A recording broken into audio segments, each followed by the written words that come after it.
nei polo inga mo whalablave tuku whakose.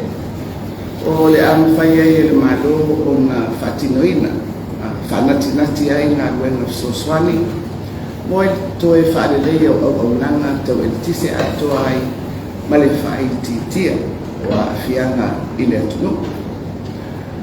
Ua whaiale nei whai e tani whai tau atuai i le tūlanga maare ale, wai e nei le tau whasosoina o le e tise whapea a whianga i le atunu. Ia e au whiai a whianga i tangata lautele a le saunga le mua whale a me tōtino tau e tise ua whaleanga ina. O a whianga o tangata lautele mai le whaatama ia ina o loa tau mawhatu aisa. I whale o loa ma whale si atoa whapea nisi tau whare aina. Ia matatu aina te tasi. Whapea a whianga i bisinisi mātinai. O lo whamoe i ai le tamau aina o tangata lautele. O lo o mai tauina e ono o atu i le 10% o le tamau aina o le atunu o le GDP i tutono o le tausanga lua whenua 15. Ua whia ona o le tūlanga whane o tonu o le tise o le fua o le 10% o le tātou GDP. A i le taimi nei, o loo ngā lulu e pēr le whalapu tonga o mārusianga tau e le tise. E toi whaale leia, le auaunanga ma le whasosoina atu o le tise i vaenga umo o le tunu. Ona o mafuanga e au whiai, sa whatango i le po i mōmua, le whale tonu wa iei afi titele i le whale afi piana, ma ua afi ai se vaenga tele o le motu o ponu. Ia, rona ua o le whale tonu i waia malorosi, o lo i lalo i le ele, o lo o whasoso ai le tise. Ia o le rona tonu, o le motu sia o laina, ma le whale anga ino o pou mori, i le malosi so lili le ana tu mai i le susa so i mati o le wafe o sfundima. Ia ma le lona wha mua mai tauina pēr le si tia o le mawalunga o mana onga tau e le tise i tutonu o le tulu. Ma ua atili whaopopo ina ai le tise mo mia pēr whaatusa atu i le tise maua. Ia ai mai se lava i taimi o maurunga ai le manaonga tau e tise. O lo ngā lua i tūtina uma o le malo ina ia fo ia whakita auri nei. Ma ea bea ai le nei a loa o te tuina tuai se whaamatalana i le tūlanga o lo ta oto ai nei a tātou ngā luenga.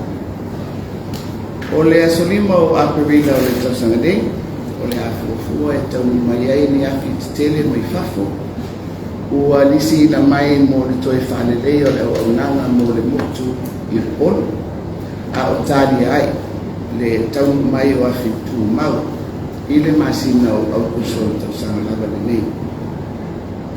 Ua mai a o na whatawina tō tonga mo o mia mo le whanelei o afi titele fianga ma o lo o talia le tauni mai mo le toe whaanelea atoai o auaunanga tawatitise. O le lona tolu, o le whaamautuina i se taimi lavi, le whaatinonga o loketi mo marusianga whafowina o renewable energy. E tali atuai i le si ipea o manaonga tawatitise.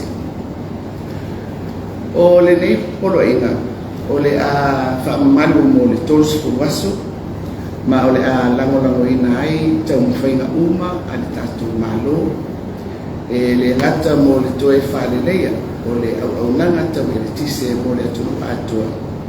Ai whaapea le whaatinoina o ngā luenga e tani atuai i a whianga, ona o le whaale tonu o auaunanga tau e le tise.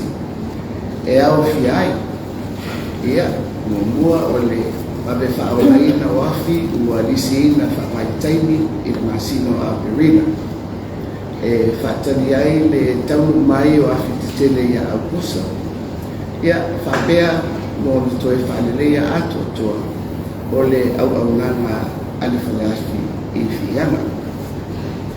Rona rua, whapawhala tutongi o tiute, ala fonga o afi, me whaingakuenga awhi ai, ma manusi anga whafowina, o le a whatawina mai, mo le whaalelea o vaenga, ua whaale tonu man whalaku tutonga o manusi anga taueritise, ia whapea ia pisinisi, whalaku tutonga, ia whapea fo I matatu ainga te tasi, o le lo tonu, o le whamautu o kalame o soani. Whamama abenga mo ainga pisinisi, ma ainga maoti o le tunu, ua fia. O le lo wha, o le whamautu o atina so soani, vaenga tupe patomai whapitoa.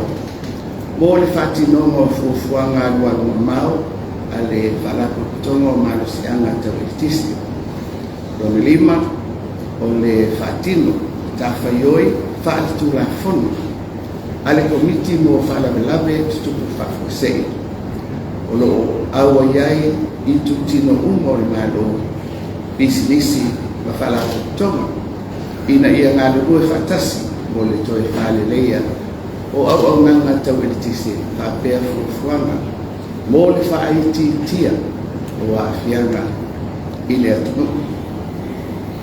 Ia Samoai le mawai le anganga whaftai I lo o tau sao tāua.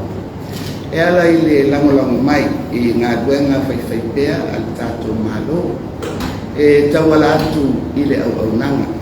Ale whalako pitonga o manusianga tawitisi. O ni tanga e whai I basa, mani tonu le tuale tau whai atu o le malo. Pe ana le ai lo tau whinangalo malo malama. Langolango sua, ma ono sa ia ai le nei ngā duenga whita. Ia pāwhtai tele, I lo tau o musai, ma le lango pale, a o whanga solo ai ngā duenga whaalelea, a le tātou whala tonga o manusianga tawitisi.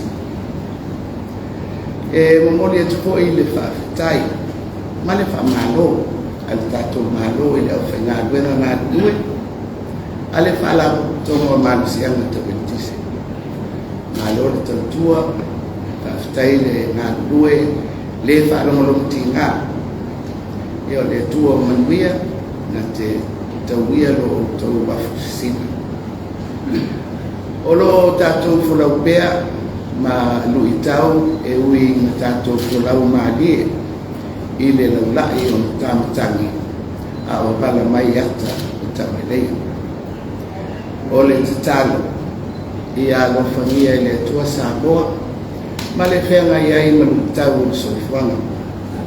Ia awala mai o na whinangalo I whaatinonga o ngā duenga, ma whai unga whai e o na tangata. Ia tūmau pēr o tātou whātua, ma le mautinoa, pe luoti a lapa tātou I kua, ai tātou te mapu I whangalele.